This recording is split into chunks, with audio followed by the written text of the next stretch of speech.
Hello, welcome to this Labor Day episode of How's the Market, Pensacola. Well, we're going to make this one quick. I got up this morning, man. I went for a run early this morning, about 5:30, 5 o'clock, somewhere around there. And boy, it started to feel like fall. It's like summer has come to an end. 2020, man, it's a weird year. So it's almost like this summer may need to come on to an end, and this year may need to come on to an end. But I tell you what, some of the stuff I learned this past week, I'm going to share with you in this episode about how 2020 looks like nationally. We're going to do more units and bigger volume than we did last year, even though as a country we were shut down for a few months. A lot of that has to do with inventory. It's like we've got inventory here. I put a property up on the market just this past Friday, literally coming into Labor Day weekend. Here I am recording this on Monday, and I've got 7 offers on the property. It's just the price point, and I'll talk to you about that here in just a minute. But it's summer right now, or at least the last day of summer. I'm going to make sure I get in the pool sometime today, maybe grill something out. I don't know. We'll figure it out. We're not here to talk about pools or grill outs or the sadness that summer is ending in another Florida fashion. We're here to talk about real estate. Let's go.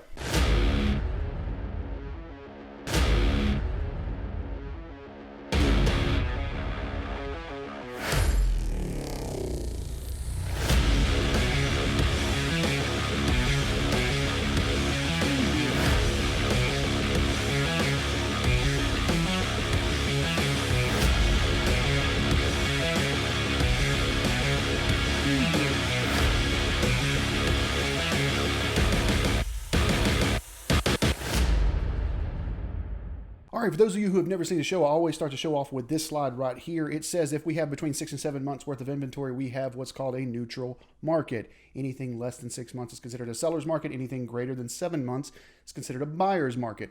What the slide doesn't say, anything greater than 9 months is considered a hyper buyer's market. Anything less than 3 months is considered a hyper seller's market. So I give you this as a good baseline so that when we look at the next 2 slides for the 2 different counties in our area here along the Gulf Coast, you'll see what market each price point's in, so you can kind of figure out what you're looking towards.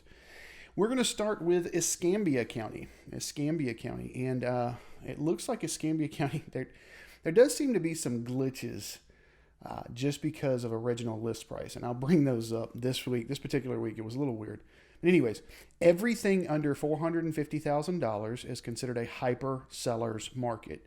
Over here on the left is considered your list price. Over here on your right is your month's market. That's why I bring this slide right here up so you can see what's what. So in Escambia County, everything under 450 is a hyper seller's market. The 1 to 150, there's not even a month's inventory. Not even 1 month's inventory. The 0 to 50, there are 2 properties total. Wait till we get to Santa Rosa, I'll show you some other stuff. 150 to 200, it's half a month worth of inventory. We don't get some new inventory in that price point, we will be out of property by the end of the month. We're just there. 200 to 250 a month. 250 to 300, 1.5. 300 to 350, 1 month. So you can see there's a lot under 3 to 350 is not even a month's inventory. Well, you got a month and a half at the 250 to 300, but besides that, it is just ridiculously on fire right now. And the 350 to 450 is 2.5 to 2 months. Okay. You get up to 450 to 500, it does wind up just going to a seller's market. Imagine those days when I said just going to a seller's market. So it's just a seller's market here. And then 700,000 plus is a neutral. So as you can see, we do not even have a buyer's market in Escambia County this week. No price point is a buyer's market. All of it is seller's market. Every bit of it. So if every bit of it is a seller's market, well, I take that back. The ultra luxury is a neutral. So it changes your stuff a little bit. But your difference between your sellers and your hyper sellers, that 1 unit I was telling you about I put up on Friday at the beginning in the intro, that's between the 1 and 150 mark. It went nuts. I mean, literally, we put it up on Friday, and I said no showings until Saturday at 10:30, just because the owner still had some private stuff they wanted to get out of there before the showings happened, right? But come Saturday at 10:30, there was a list between 10:30 and 2:30. It was every 15 minutes. We had people coming in every 15 minutes. I kept trying to tell the sellers this, and the seller finally listened to me, and Well, yeah. Here we go. So that is Escambia County. Let's take a look over here at Santa Rosa County. And Santa Rosa County, again, there were some glitches. It was mainly these numbers here. It says original list price, like 450 to 500. It says original list price, 10,373,000. So it throws the numbers off a little, but not enough. So 0 to 50,000, there is nothing in Santa Rosa County. There is nothing under $50,000, not even a lot that is active. Nothing.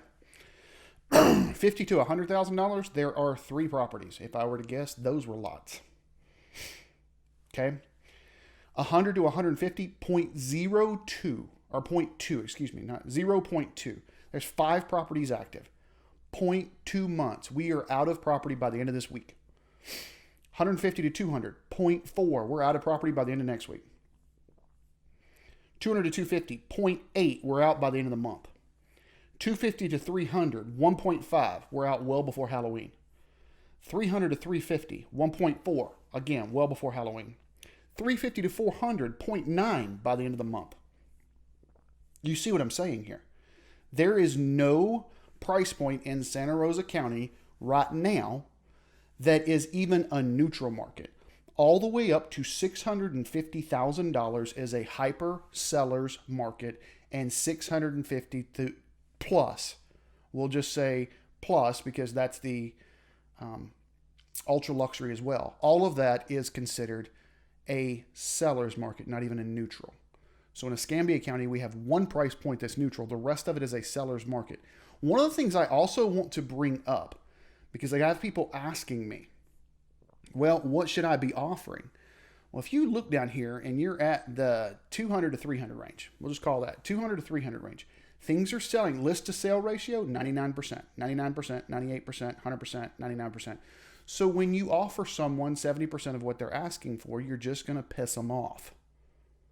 I've had some people asking me to do that. Hey, listen, this property's been on the market a whole 30 days.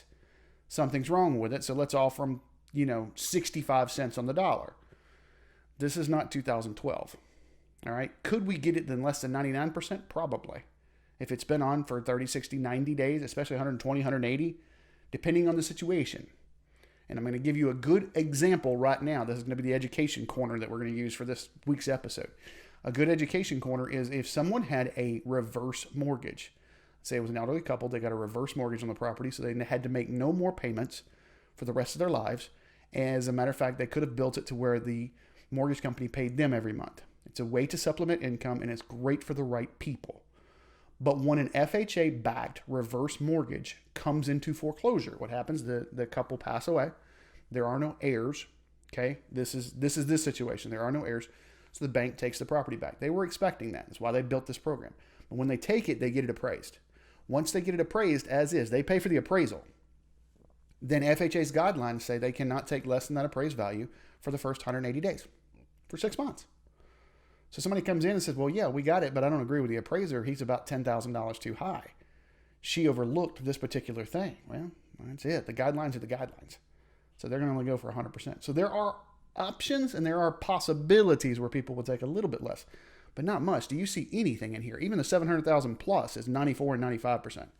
All right. The 0 to 50, they're at 90%, but that's because we had some lots. And it's real simple. If somebody's asking $45,000 for something to give them 41 or 4,500, and okay, well that reads as a 90%, so that percentage plays a little factor there, but not here. And so these numbers, as far as a list to sale ratio, are the same all the way around. If you look at this, 150 to 350 in Santa Rosa County, you're 99 to 100% a list every time. Every time. That is the average. Every time. So as a buyer, somebody needs to pay attention to this. Now, have some people pushed it a little? Sure. Can these numbers be skewed? Sure. Have I seen some agents not doing exactly what they're supposed to do and say list something at 350 when it really should be listed at 320? Then when it goes under contract at 322, drop it to 320 after it's already under contract. So this number gets skewed some. Sure. Have I seen a lot of that? No. Most people don't have time for that right now. So I'm not seeing that. I hate to use the word market manipulation, but I have seen it a little. So pay attention somewhat. But for the most part, no, they're getting 89, or excuse me, not 89, 99, 98 maybe. Now, this does not take into factor seller concessions. So there may be how you get some of your money to where you get the seller to pay for all your closing costs, because real estate's always about price and terms. A lot of people forget about those terms part. That may be really where you go. And some of these lower price points, you're going to have to pay attention to some of these, because some of these may be great products for a rehab loan. I've seen some products come on the market lately that I have reached out to a lot of people and saying, hey, look, I got rehab stuff. Matter of fact, I'm starting to put a list together. If anybody wants to be on this list of, hey, here's products that need to be rehabbed. I'm seeing some come on the market. I'm seeing some come on a side market, on a private market. I see a lot of things there. So if you want to be on that list to where I can send you as property comes up, hey, this is what they're looking for this property. You know, it's going to need some rehab work. That's going to work well for either someone trying to move in and trying to get a really good deal and just roll in all the rehab work into the loan. There are loan products that do that. It's also going to work well for your investors. The investors that are trying to fix and flip, or what they call a BRRRR project. A BRRRR project: buy, rehab, rent out, refinance, repeat. BRRRR project, great way to build wealth. Fantastic way to build wealth. You just have to be careful with it, especially in today's lending environment. So if you want to get on that list, make sure you shoot me a message in here, and I'll start compiling that email list as I get those offers for property every week. I'm getting multiple stuff every week. So yeah, definitely send me a list on that. That's it. If you're looking to do anything in this real estate world, and I've said this the last couple of shows, probably for about a month now, I've got quite a few people telling me about the first of the year. I've seen a big scurry wanting to get things done before the election. That's normal. This is my 7th presidential election in this world. That's normal. And I say in this world, I mean being in the real estate world.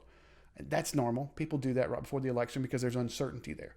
But then I have a lot of people saying, let's just wait till the first of the year. Especially with 2020 and the way it is, and it's just a little unknown, and that's okay. That's okay.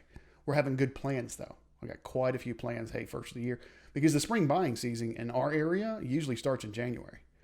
January, I usually see a flurry of activity, although right now we've got buyers out in droves and not enough inventory, as you can see. So if everybody does wait till January, we could spike that inventory up. You might not quite get as much. But let's have the conversation. I want to try and accomplish what you want to accomplish. Forget the transaction. I'll make the transaction happen. I can sell property. I'm not worried about that. I'm worried about making sure you accomplish what you want to accomplish first. Anyways, that's what we got on that one. That's this week. Reach out to me. Shoot me a comment. Let me know what's going on. Did you enjoy your summer? Or was it 2020? Let me know. Have a great week. I'm a man on a mission. My mission is to help people break through all the noise out there and don't need no permission. I want to help you get to actual truth. Don't you just want the truth?